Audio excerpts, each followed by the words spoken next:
So this is where I live, the global borough of Lambeth. Over a third of the residents from different minority groups, 130 different languages spoken. Just at the end of my street, there's a Nigerian cab firm, Irish pub, Sikh guy runs the chemist. That way there's my dry cleaner, Turkish, Chinese restaurant. Behind me, my street, fish and chip shop, which is Cypriot. My newsagent is South African. And there's an Italian deli. Living here, diversity is so much a part of our way of life. It's difficult to believe that in other parts of the country, that same diversity is causing fear, confusion, and even hatred. Another northern English town erupts in violence. Riots in northern towns and the thousands of votes won by British National Party election candidates are signs of a Britain hung up about race, unconvinced by the ideal of multiculturalism. In the wake of the terrorist attacks on America, our leading tabloid newspaper headlined its editorial, "Islam is not evil religion." It was as if the whole country might suddenly reject communities of Muslims that have lived here for a generation. As a liberal who believes passionately in a diverse Britain, this depresses and disturbs me. The opinions and experiences of ethnic minorities are vital to any debate on race. But what do white British people think? Is Britain a racist country? From the leading polling company ICM, we commissioned a unique survey of white opinion. ICM questioned 1,000 people representing a cross-section of the white population. The political establishment tells us that multiculturalism is working, that we can all live side by side while respecting cultural differences. To question this ideal is itself deemed racist. But do white people really believe in it?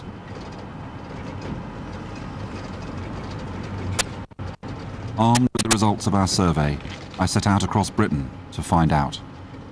I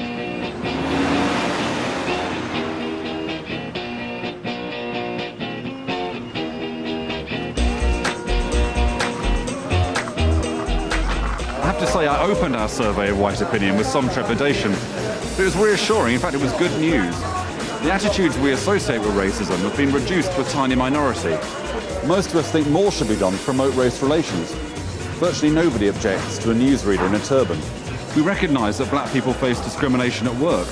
Fewer than 1 in 50 people would mind having a black boss. But perhaps the best news is this.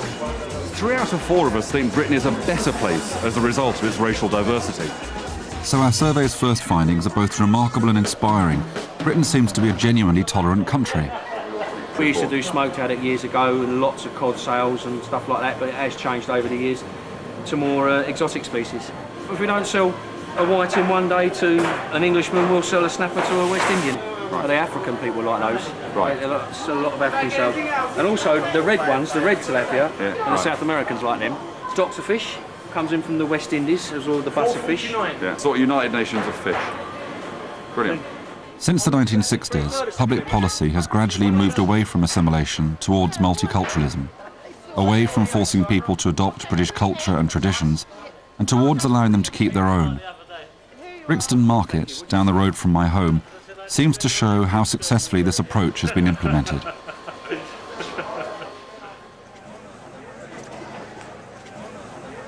But across London, in the East End, I began to discover white doubts beneath the surface of multiculturalism. I met Terry Penton. Pretty Bangladeshi olives? Yeah. Tamarind. Well, I'll have some of them.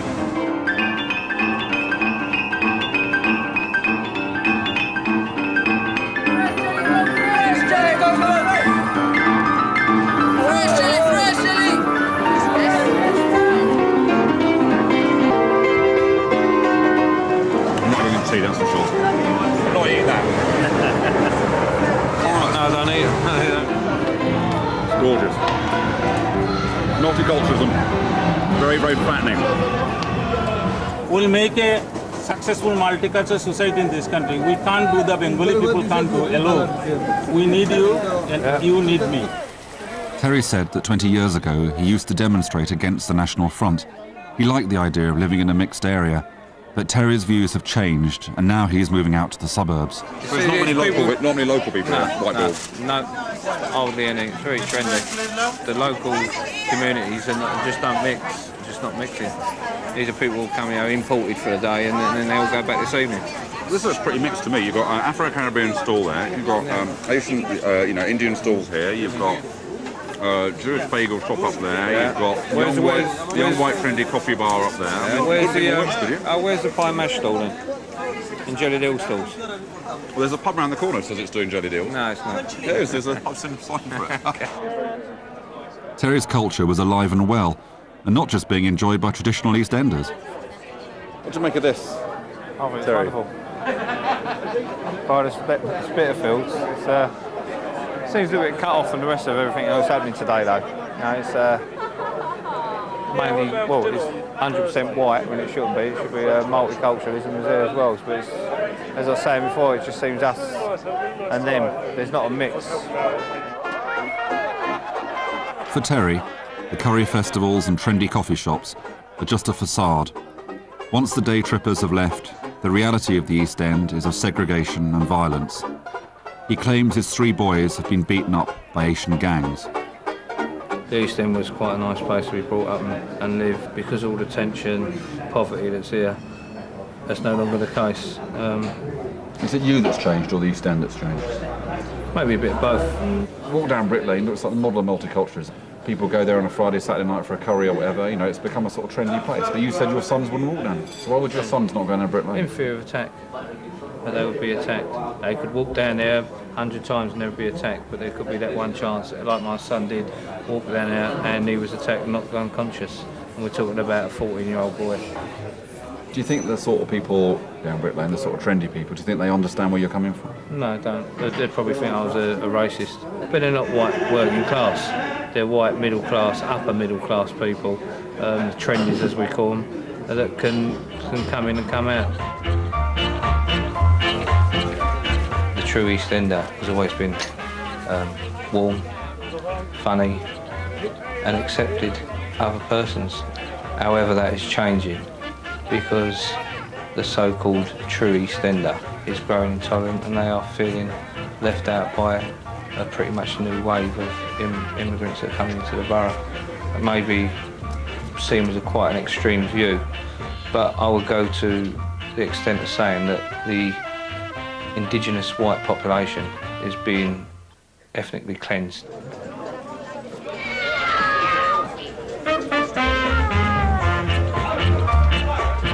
If you put your hand on your heart, I don't think colour necessarily comes into it. What comes into it is you want to live amongst your own. You don't get the 2 communities mixed at all. Would kids from this estate play football in the road with kids from that estate? No.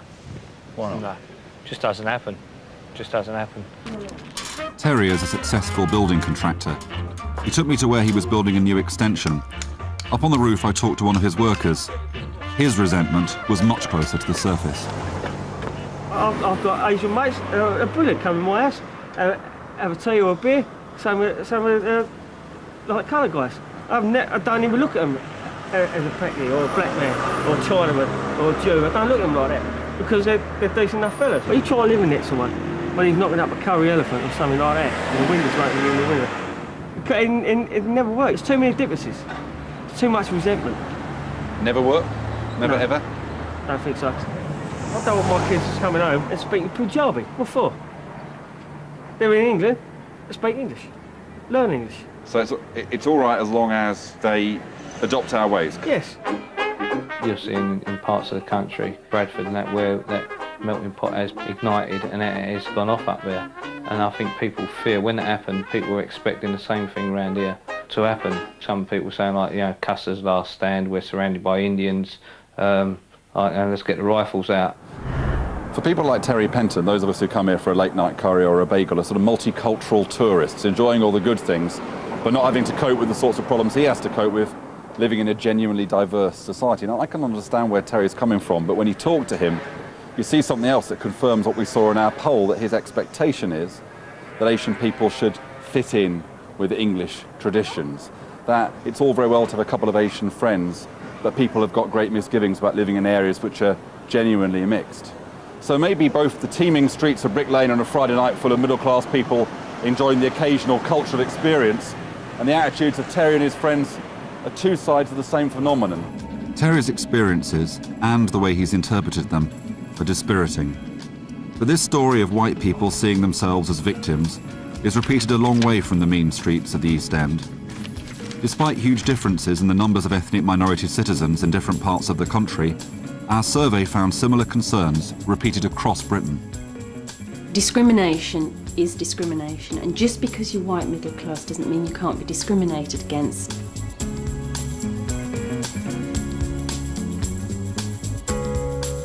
In the leafy suburb of Sutton Coldfield, Michel Plant's local carnival association applied to Birmingham City Council for a small grant. But the council's policy was to fund city-wide events, or those which emphasise the city's inclusiveness and cultural diversity. Her application was rejected, leaving her feeling victimised. We all felt a real strong sense of injustice about it. And it's a novel experience because I've not been discriminated against in that sense before. Racism is a bad, bad thing, but it has just gone too far. This nation particularly has worked so hard to create racial harmony that I actually think it's got to the point where it's pushed too hard. It's not a natural progression. There's been too much of a push. People get peed off with the whole situation, and it actually creates, as I said before, I think it creates a kind of racism. Half of the people in our survey said they'd rather live in white or mainly white areas. But when we asked where they thought other white people wanted to live, the result was more extreme. Fewer than 1 in 8 thought people would want to live in a mixed area. So what's the truth here? For me, if an Asian family moved into the street, I would actually be quite pleased because I would like to get to know something about their culture, and perhaps on a neighbourly basis. You can then, can't you? I think that's what's funny about it, because people in individual situations often don't mind, that it doesn't bother them. It's when you get a group, it's when you feel you're the minority, that's when it becomes a problem. The perception is that as soon as an area is mainly out of white, where the white people become a minority, for whatever reason, it becomes a rougher area. End of the day, and I'm probably going to get lynched by a lot of Suttonians for this, I'm going to have more in common with a 33-year-old white middle-class woman than I would do with a 33-year-old Asian Hindi lady with different religion to me, different cultural background, different values and sets of priorities, which is fine. That's what makes the world go round. But I'm going to have more in common with this lady. That doesn't mean I can't talk to this lady and have a relationship with her, but I'm going to feel more secure with this lady because I know exactly where she's coming from. Now, there's nothing wrong with that. That's not racism. Our survey found that many white people believe every British citizen should adopt traditional British ways. Over time, this may change, but the anti-Muslim backlash after the attack on New York called into question the depth of white people's commitment to diversity. Not only did 1 in 4 people say that to be truly British you have to be white and that you can't be a Muslim, most people thought that everyone should adopt British customs, and 4 out of 5 people said to be British you had to speak English. Our survey showed that many white people opposed the attempt by ethnic minority communities to hold on to their identity and culture. I heard much more about these tensions on the next part of my journey, to the north.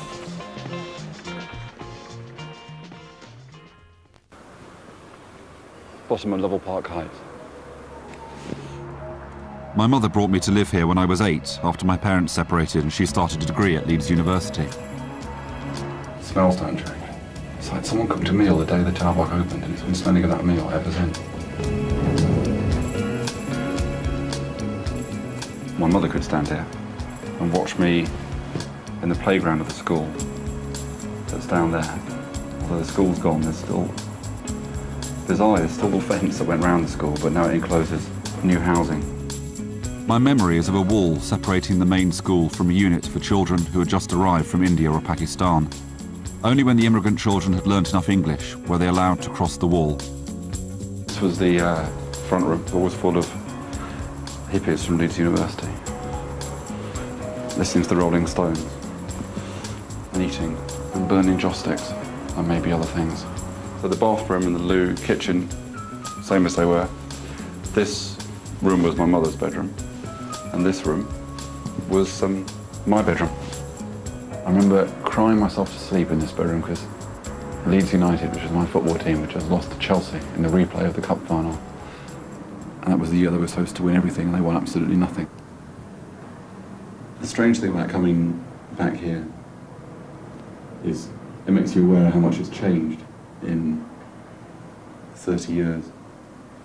When I lived here, it was only 5 years after a Conservative Party candidate stood with the election slogan, "Vote Labour if you want a nigger next door."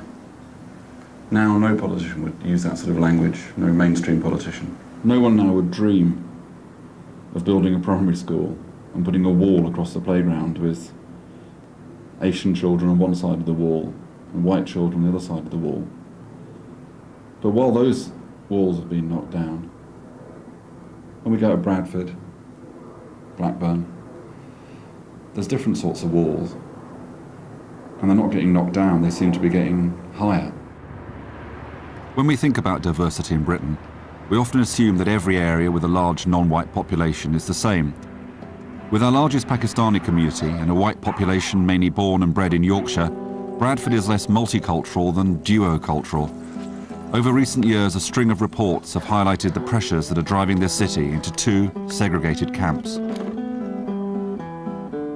The rundown estate of Ravenscliffe is predominantly white, and there were riots here in the summer. Many local people claim they've been neglected in favour of the Asian community in the nearby district of Manningham.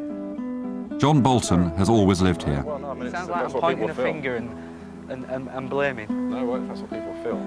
I think the people tell you that they feel as if they've been forgotten, ignored, pushed into the corner and forgotten. I think that's what they tell you. A lot of the young people feel that the Asian people in Manningham get a lot of money spent on them, and they get a lot of resources spent on them, and they feel, you know, that because they're not Asian, that they get forgotten about. There is a lot of hard feeling on both sides, and that's not being helped by people like the BNP, which in these sort of areas, you know, making promises they can't keep.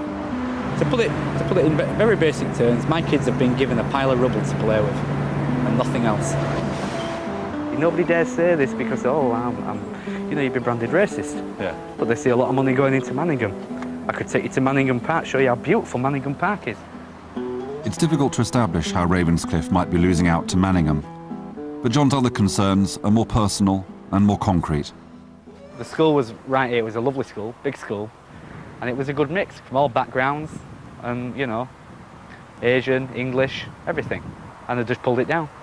This school goes, and instead what we've got now is almost all Asian schools, almost all white schools. That's right. People like you want to mix, but don't want your kids to go to schools which are overwhelmingly Asian. Is that, I mean... That's right.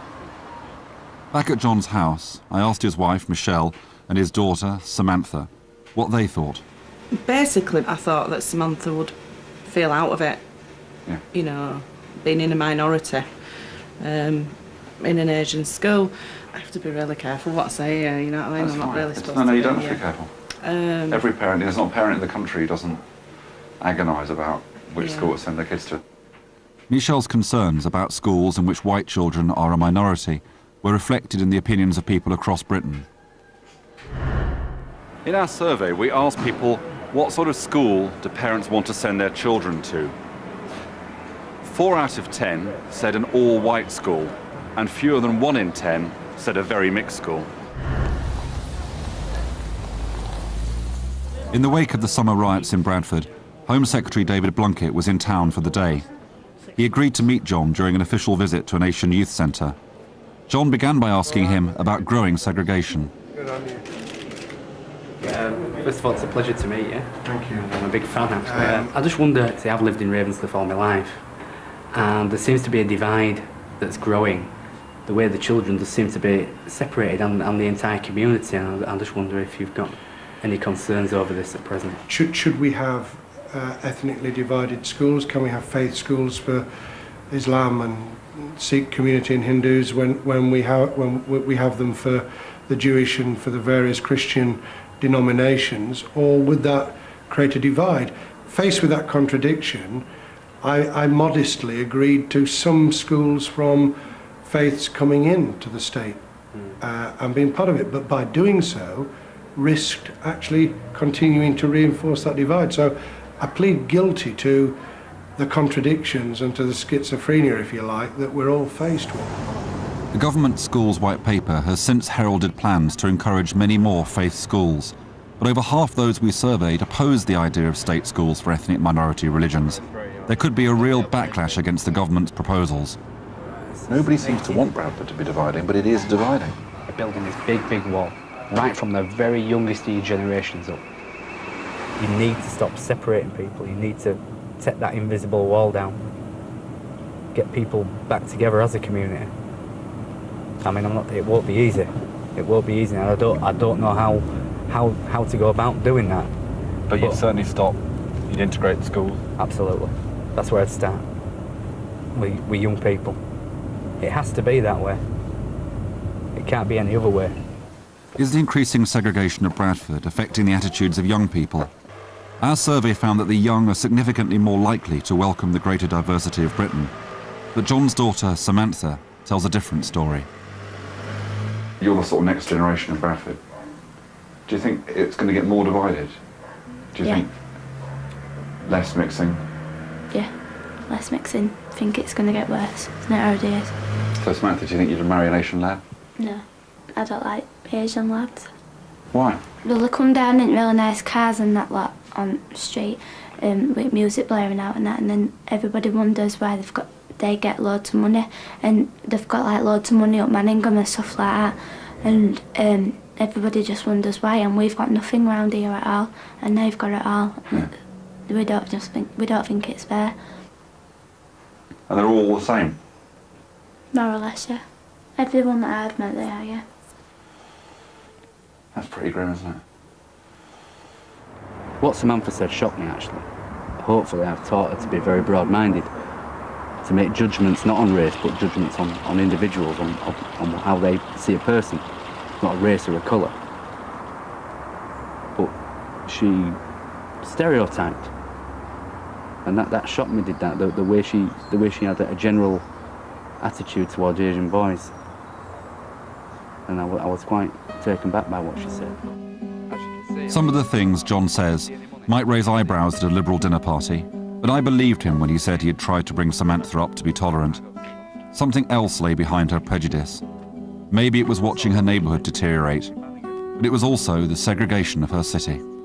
But with families that don't have any Asian friends and their children are going to predominantly white schools, you know, you've got a situation where ignorance is building, lack of understanding.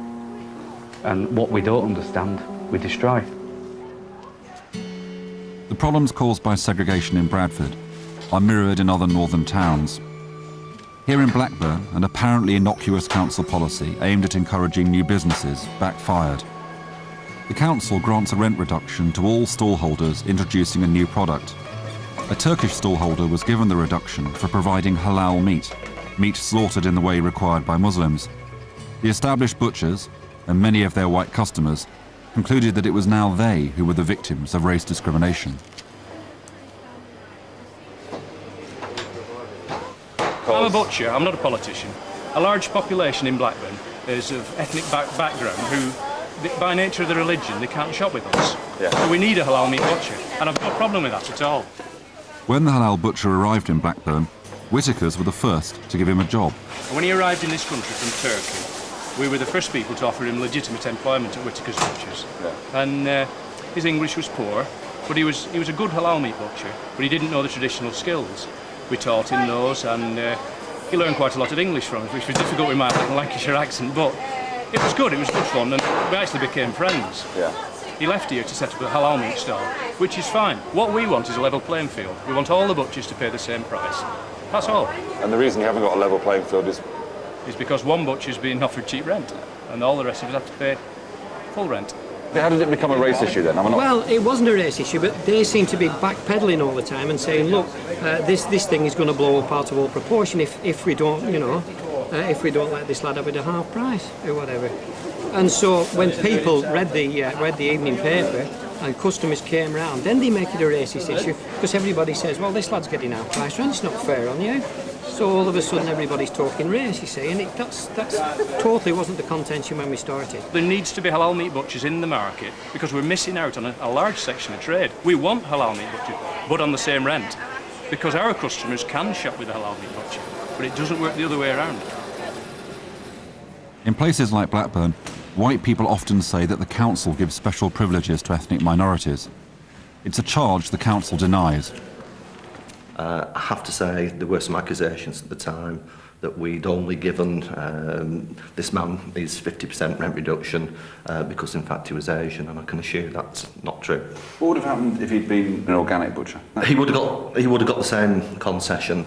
An enormous number of white people seem to think, no, the council's got a down on us, the council are always going to put the Asian community first. You know, how should I interpret? You know, how should I interpret that? It's the rumour mill as much as anything that contributes to the problem. People believe one section of the community is getting something when in fact they're not. The beef is we want a level playing field. We want all butchers to pay the same rent. Whatever their race or religion, where they come from, where they're going to, all butchers should pay the same rent. That's the beef, that's it. If there's any race involved in this issue, it's against us. I mean, we're the aggrieved party. Not the lad that's selling halal meat, it's us that are the aggrieved party. This story is not about special treatment, but about the willingness of apparently reasonable and well-intentioned people to jump to the conclusion that they are the victims of reverse discrimination imposed by local politicians. I found the same sense of white people feeling victimised and confused on the next stop of my journey to the Yorkshire town of Keighley. Sandra has lived here for 30 years.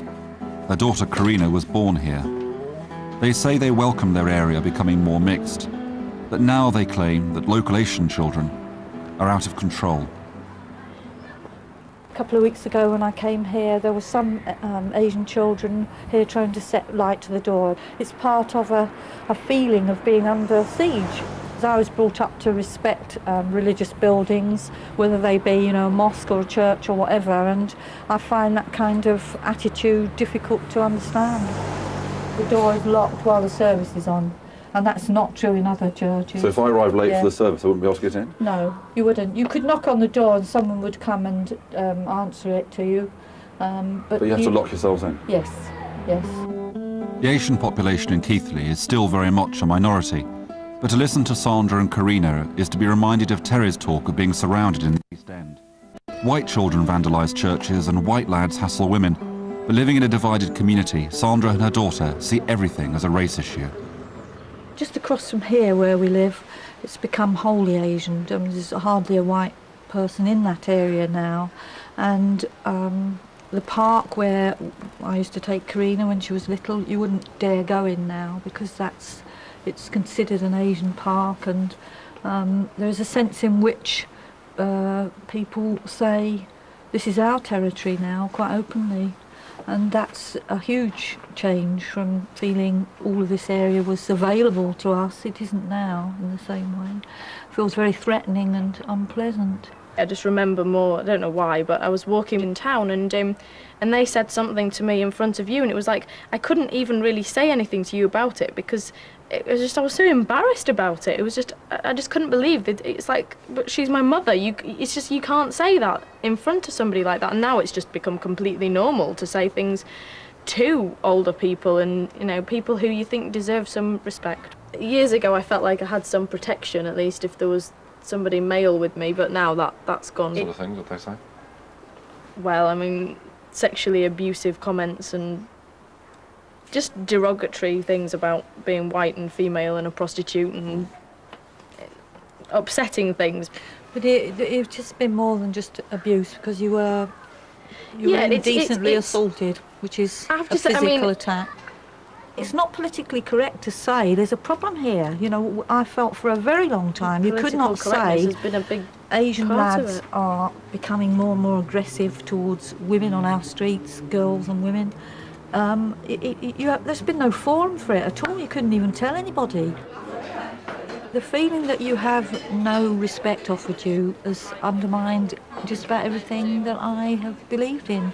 I want to believe we can get on and be equal and so on, but I just don't feel that's happening at all. In a curry house, the family seemed happy and relaxed. Later they went shopping for a sari. Perhaps it's not surprising that when politicians praise multiculturalism, they talk about chicken tikka masala. We seem so much happier to dip into diversity than to have it change our neighbourhoods.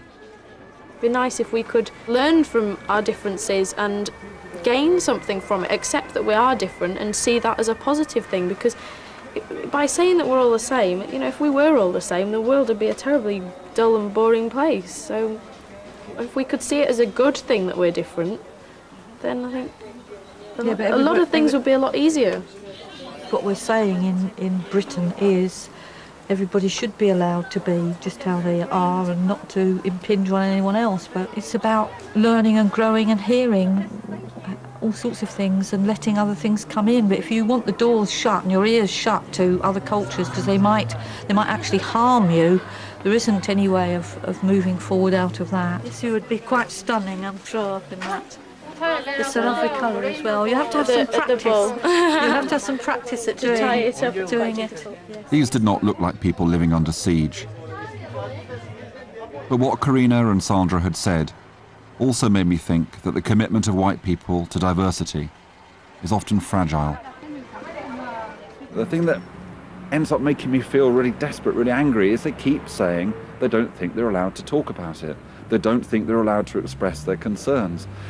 We've got to get through that. Unless people can talk, unless they can talk about how they feel, and most importantly, unless communities can talk to each other about the things which make them angry and upset, well then, you know, the future isn't going to be places like this, multicultural, exciting, communities mixing together. It is going to be a vision of segregated communities in different schools and different places. It's only by talking that we can get back to that multicultural dream, and it's about time we started. Yeah, she's a local MP for Keighley. Some of you may know her. She's probably been to your schools and stuff. She's been to our centre before as well. So if you could just be nice and give her a warm welcome. In July, Anne Cryer spoke about problems in her constituency. Having already condemned forced marriage, she criticised some Asian parents who take their children out of school for lengthy visits to their mother country. More controversially, she questioned the practice of importing wives from villages in Pakistan who speak no English and have few resources with which to integrate into a new country. Following her comments, there was a predictable outcry. MP Anne Cryer has, by her own admission, put herself in the firing line. She wants immigration laws to be reviewed to stop the importing of poverty, as she puts it, but particularly she wants, apparently, to put curbs on immigrants who can't speak English. Is this what you really want, Mrs. Cryer? Immigrants can't be allowed in until they intend to speak good English? With the tabloids putting words in her mouth, I wanted to find out what Anne Cryer was really saying and to understand why she was saying it. We went to one of the parks that had been described as a no-go area for whites. This is the main entrance to Lum Park. I'll just pull in here. It's a nice park and it's used by whites and Bangladeshis and Pakistanis. And, it's a nice little area there, isn't it? Yeah, I hope it'll continue. It's not exactly inner city ghetto. The image that was portrayed of you was that you were a racist MP. Unfortunately, the tabloids took my words completely out of context. Those people who have actually troubled to read my statement will see, far from it being racist, they will see actually words about integration, about improvements in the Asian community, about getting away from this culture of underachievement. I just want to see changes in my lifetime, changes for the better for my Asian community. And it will be so much easier if I behaved like other MPs and just kept quiet and just went on muttering about how things were wrong. I would have a much easier life. Why is it that you have to be such a maverick figure to talk about these issues? Why is it? I don't know. I really do not know, because while I was in Parliament I talked to quite a number of my colleagues, and yes, they were all saying how very brave I'd have been and that they agreed with everything I said, but they're not really prepared to put their heads over the parapet. Now, you know, if we're going to get a discussion going on these issues, there's got to be more than one person doing it. These letters, what are the source people these are from? Is it usual suspects? Or? No. I agree totally with what Anne Cryer said, and she is very brave. I wish to express my dismay at the condemnation of our MP by representatives of various local organisations. Finishing off with, we've all fallen into the trap of fearing that speaking the truth is racist. It feels to me this is revealing a huge amount of anger. Anger that there has been criticism of Anne Cryer for having the temerity to raise these issues, not questioning the accuracy of what she's said. So this is not anger about the fact that we live in a multicultural society. This is anger about the fact that we can't talk about the issues raised by living in a multicultural society. I was actually at a grammar school in Bradford, when the first Asian pupil ever arrived, and he was a friend of mine at that time. So I'd like to think I've been around a long, long time. I've been through the riot situation. I've seen the streets of Bradford, not quite as bad as the last lot. Open fights on the streets. And I still say one of the key elements that is missing is nobody knows what language to use to address these issues. Nobody knows what to talk about, nobody knows what to say. Because the minute you say something, the minute you open the lid on what people perceive to be a can of worms, you're accused of being a racist. So when you spoke out, you weren't speaking out because you had some sort of huge political axe to grind. You were speaking out because you were doing what you had to do as an MP. Well, what I'm saying is that we should be living together. My messages are both for the white community and the Asian community, that is, that we must have integration. Otherwise, we're going on the way to a Belfast-like situation where the communities don't understand each other, they know nothing of each other. It's just very sad, actually, but I think by and large things are improving around here. You know, we can all live together reasonably happily. But I think on both sides there has to be an understanding and a tolerance. And sometimes the understanding and the tolerance is wearing a bit thin. As if on cue, we stumbled on some people whose tolerance seemed to have worn away entirely. These old guys felt their bowling green was being besieged. They're supposed to be sat on them. Every time they come up, they sit on. They're up here annoying us every sodding day like that. And they come across here. Get up on the hut, they pull the pipes down. Walking on, and down the sodding lot of them. Multicultural society. I would have dropped sodding lot of them. See, they're going now, look. They've taken over this bloody park, they've took over Victoria Park, Cliff Castle, Dempsey Park, and they're after this one now. They're going after this now. They bend over backwards for them, give them everything they want, and they still want more. Well, what do you make of this, Anne? I think they're a damn nuisance. I don't think it's as simple as it's been made out. Yeah, I think there's a generation gap. I think they're mainly young people, and I think we've mainly got an older generation here, of which I'm a member. I'm part of the older generation. I'm nearly 62. And I think we've been brought up in different times. And I think we were brought up to show respect to the older people. I said they have all the respect in the world for their own. Well, I'm not sure about that. But it's our colour. Oh, it is. It's racialist on their part, not ours. I'm not quite sure about that. Look, behind stuff on gains, look now. Stone, look. Stone now, look. Do anything. I'll just go and have a word. They're hounding us. They're hounding us out of the park. You want to watch Anne, you might get a stone coming over the hedge. All right, lads. So this was Anne Cryer, equally willing to take on boys throwing stones and bitter old men. But she also took on local community leaders and members of her own party. For them, her comments were a betrayal of multiculturalism, a return to the discredited idea that immigrants should assimilate. I just can't understand what they think they're doing. There's been enough problems around here. Why were they throwing stones on the green? What are you behaving like this for? Part of your message is about if people are living in Britain, they should learn to speak English, that certain customs, like forced marriage, are ones which we should question. Yes. Sounds like an assimilationist message. Yeah. Well, is that what it is? It isn't. No, far from it. I get a lot out of my relationship with my Asian community, but I've got at the same time to say to them, we do need more integration. Not that you should lose your traditions, your cultures, not at all. Just that we should see more integration so that we get a better understanding between the whites and the Asians, so that they live in closer proximity, that they go to the same schools, that they speak the same language, which has got to be English. We need greater integration. We do not want an apartheid situation. And if we don't watch it, we're moving towards that sort of situation. And as I say, some members of the Asian leadership and many white people are quite happy with us drifting towards that situation. I'm not happy, and I'll argue against anything that moves us further down the path of apartheid. My last stop in the north was Oldham, near Manchester, a working-class town that feels on the wrong side of the north-south divide. It too was torn apart by riots this summer. I heard a common complaint amongst those who feel themselves the victims of multiculturalism in a pub by a white estate, that even to be proud of being English was to be seen as racist. You can't be English anymore. You just can't do it.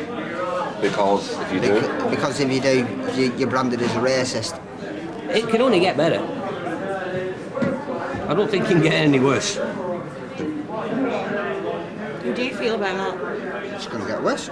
You can't celebrate being English and you can't celebrate it in England. And there's something going wrong somewhere. These depressing views were reflected in our survey.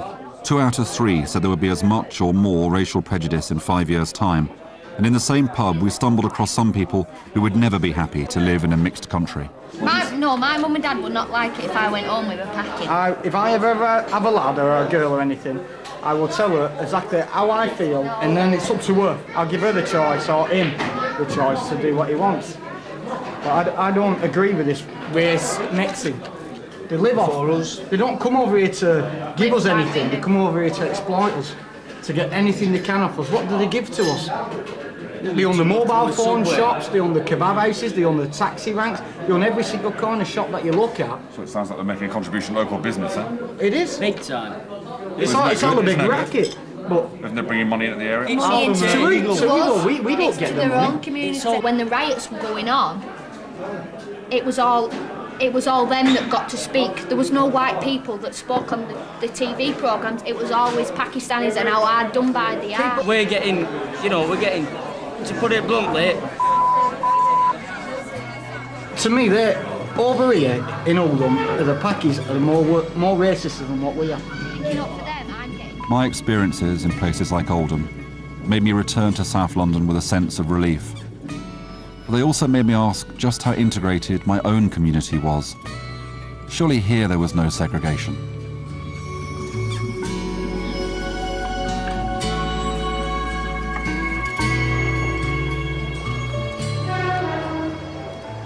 So here we are in Brixton, a success story for multiculturalism, but yet if you walk up this street and around this area, all the bars are either predominantly white or predominantly black.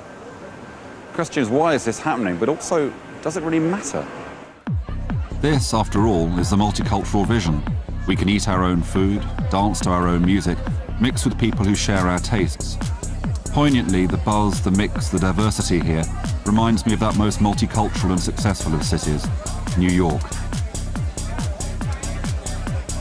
Maybe because these people had grown up in mixed schools and areas, few saw cultural differences as a barrier to living side by side. Here was confirmation of our survey's finding that young people overwhelmingly welcome diversity. Confidence in diversity and the determination to bring your children up with that confidence. Is this the answer? Kate Hellman is not just happy to live here, but she and her husband Sten are making a conscious effort to bring their sons up in a mixed environment. Their younger son Oliver goes to the successful primary school round the corner. Just eat your breakfast because we're going to be late for school. Come on. Other people that I've spoken to, and some of our work in our survey, suggests that white parents feel that their children's cultural identity is threatened by them being in a class where maybe white children are in the minority. I think it's completely the reverse. I think Oliver's able to contrast his own experience, his own life, his family's traditions with those that other children have. And I think that's a very rich and rewarding experience for a child. Time. 8:30. Instruments. Well, I think that's going to fit in there, to be quite honest with you. Okay, do it up, and then it's time to go. Let's go. What's the mix of family members? The ethnic mix is really broad, so there's people from, there's actually a fantastic map as you walk into the school showing where children come from.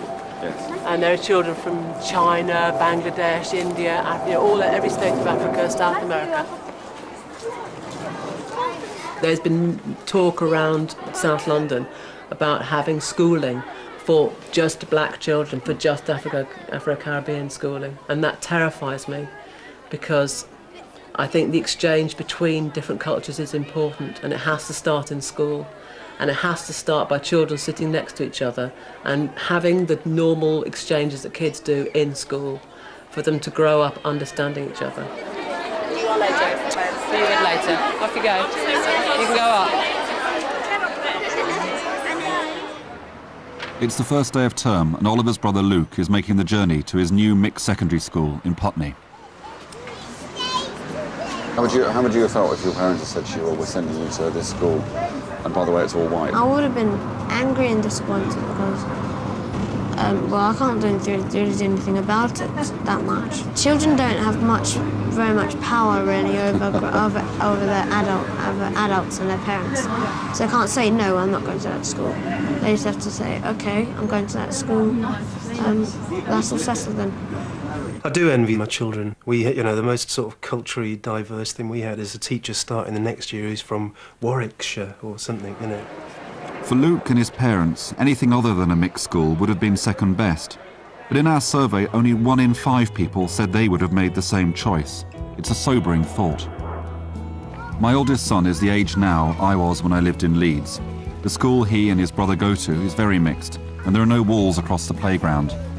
I want my kids to grow up believing every child deserves a decent start in life, regardless of their colour or class. But it's easy to sound smug from the safety of a comfortable middle-class existence. Britain's most racially divided areas tend also to be poor and run-down places, where it's always tempting to find someone to blame. To have faith in the future of a diverse Britain, and to deal with the tensions thrown up by events like the terrible attacks on America, we have to face the fundamental dilemma at the heart of multiculturalism. We either integrate or segregate. In many places it's a stark choice, but until we make it, we face more division. So here I am, back home, journey's end.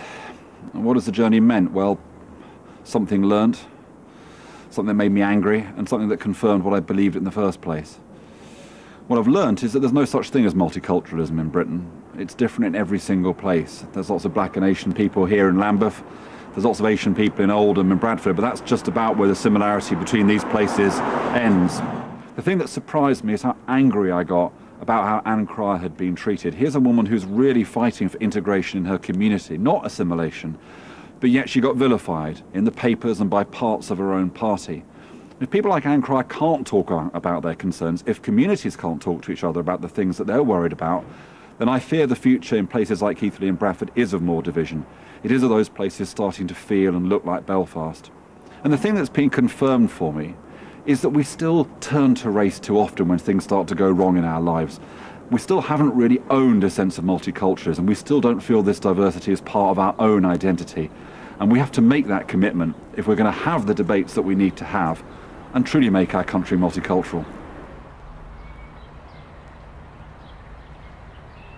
Birds of a feather flock together, don't they? That's a basic human psychology. I feel there's a bigger divide, if not bigger now, than there was 20 years ago. Faith is all we've got, isn't it? Optimism, hope, faith. I'm not right-wing at all. All I want is to be treated fairly. I want my family to be treated. I want to live in a sociable place. I'm not saying I have all the solutions. I'm just asking questions. I am not racist. I'm not, but...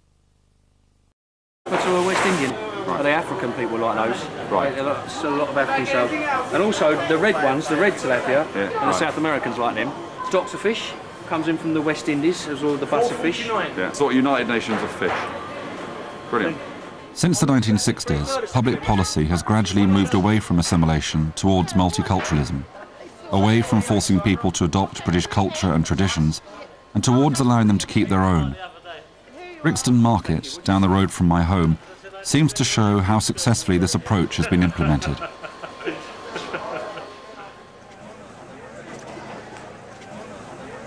But across London, in the East End, I began to discover white doubts beneath the surface of multiculturalism. I met Terry Penton.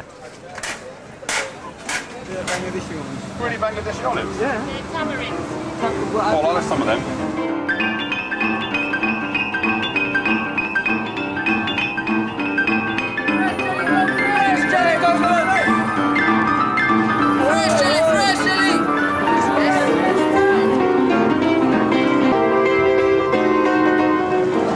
That's for sure. Not eat that. Oh, no, I don't eat it. It's gorgeous. Multiculturalism. Very, very fattening. We'll make a successful multicultural society in this country. We can't do the Bengali people can't do alone. We need you and you need me. Because all the tension, poverty that's here, that's no longer the case. Is it you that's changed or the East End that's changed? Maybe a bit of both. Walk down Brick Lane, looks like the model of multiculturalism.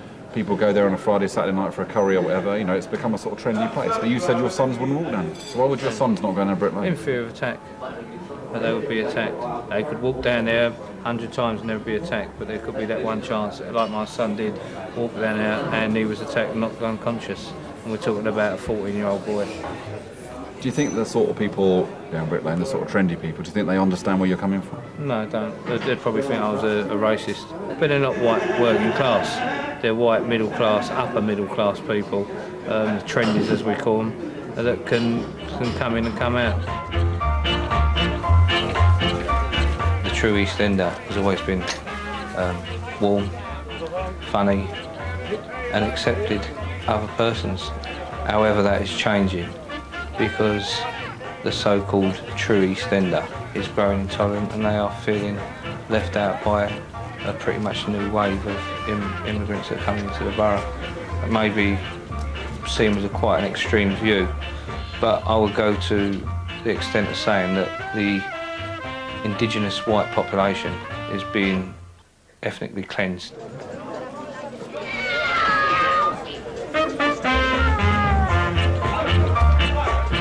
If you put your hand on your heart. Terry said that 20 years ago he used to demonstrate against the National Front.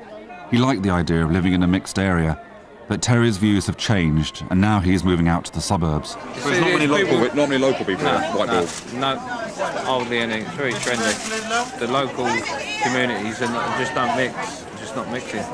These are people who come here imported for the day and then they all go back this evening. This looks pretty mixed to me. You've got an Afro-Caribbean stall there, you've got Asian, Indian stalls here, you've got Jewish bagel shop up there, you've got young white trendy coffee bar up there. I mean, where's the pie mash stall then? In Jelly Deal stalls? Well, there's a pub around the corner that says it's doing Jelly Deal. No, it's not. It is, there's a sign for it. Okay. Terry's culture was alive and well, and not just being enjoyed by traditional East Enders. What do you make of this? Oh, it's Terry. wonderful. By the Spitterfields, it seems a little bit cut off from the rest of everything else happening today, though. No, it's mainly, well, it's 100% white when it shouldn't be. It should be multiculturalism is there as well. But it's, as I was saying before, it just seems us and them. There's not a mix. For Terry, the curry festivals and trendy coffee shops are just a facade. Once the day trippers have left, the reality of the East End is of segregation and violence. He claims his 3 boys have been beaten up by Asian gangs. The East End was quite a nice place to be brought up and live. So this is where I live, the global borough of Lambeth. Over a third of the residents from different minority groups, 130 different languages spoken.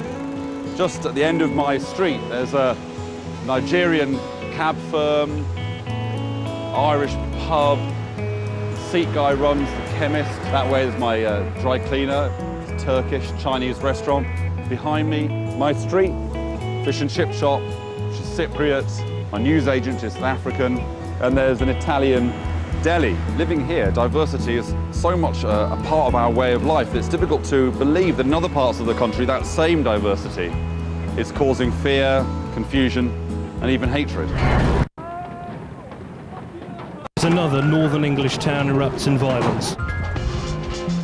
Riots in northern towns and the thousands of votes won by British National Party election candidates are signs of a Britain hung up about race, unconvinced by the ideal of multiculturalism.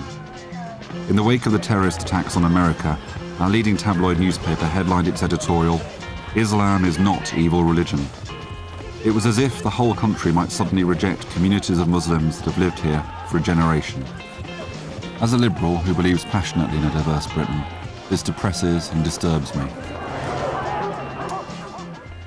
The opinions and experiences of ethnic minorities are vital to any debate on race. But what do white British people think? Is Britain a racist country? From the leading polling company ICM, we commissioned a unique survey of white opinion. ICM questioned 1,000 people representing a cross-section of the white population. The political establishment tells us that multiculturalism is working, that we can all live side by side while respecting cultural differences. To question this ideal is itself deemed racist. But do white people really believe in it?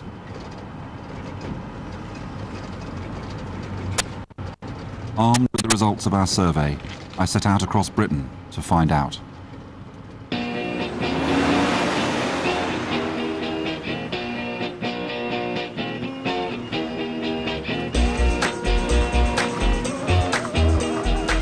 I have to say, I opened our survey of white opinion with some trepidation, but it was reassuring. In fact, it was good news. The attitudes we associate with racism have been reduced to a tiny minority. Most of us think more should be done to promote race relations. Virtually nobody objects to a newsreader in a turban. We recognise that black people face discrimination at work. Fewer than 1 in 50 people would mind having a black boss. But perhaps the best news is this. 3 out of 4 of us think Britain is a better place as a result of its racial diversity. So our survey's first findings are both remarkable and inspiring. Britain seems to be a genuinely tolerant country. We used to do smoked haddock years ago and lots of cod sales and stuff like that, but it has changed over the years to more exotic species. If we don't sell a whiting one day to an Englishman, we'll sell a snapper.